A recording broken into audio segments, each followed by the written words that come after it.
اور اے پیغمبر، جب تم سے میرے بندے میرے بارے میں دریافت کریں تو انہیں معلوم ہو کہ میں تو تمہارے پاس ہی ہوں۔ جب کوئی پکارنے والا مجھے پکارتا ہے تو میں اس کی دعا قبول کرتا ہوں، تو ان کو چاہیے کہ میرے حکموں کو مانیں اور مجھ پر ایمان رکھیں تاکہ نیک رستہ پائیں۔ روزوں کی راتوں میں تمہارے لیے اپنی عورتوں کے پاس جانا جائز کر دیا گیا ہے، وہ تمہاری پوشاک ہیں اور تم ان کی پوشاک ہو۔ اللہ کو معلوم ہے کہ تم ان کے پاس جانے سے اپنے حق میں خیانت کرتے تھے، سو اس نے تم پر مہربانی کی اور تمہاری حرکات سے درگزر فرمائی، تو اب تم کو اختیار ہے کہ ان سے مباشرت کرو۔ اور اللہ نے جو چیز تمہارے لیے لکھ رکھی ہے یعنی اولاد، اس کو اللہ سے طلب کرو اور کھاؤ اور پیو، یہاں تک کہ صبح کی سفید دھاری رات کی سیاہ دھاری سے الگ نظر آنے لگے، پھر روزہ رکھ کر رات تک پورا کرو،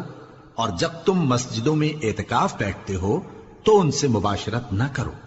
یہ اللہ کی حدیں ہیں، ان کے پاس نہ جانا۔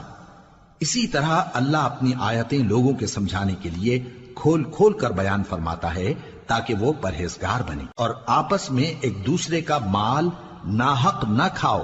اور نہ اس کو رشوتاً حاکموں کے پاس پہنچاؤ تاکہ لوگوں کے مال کا کچھ حصہ ناجائز طور پر کھا جاؤ،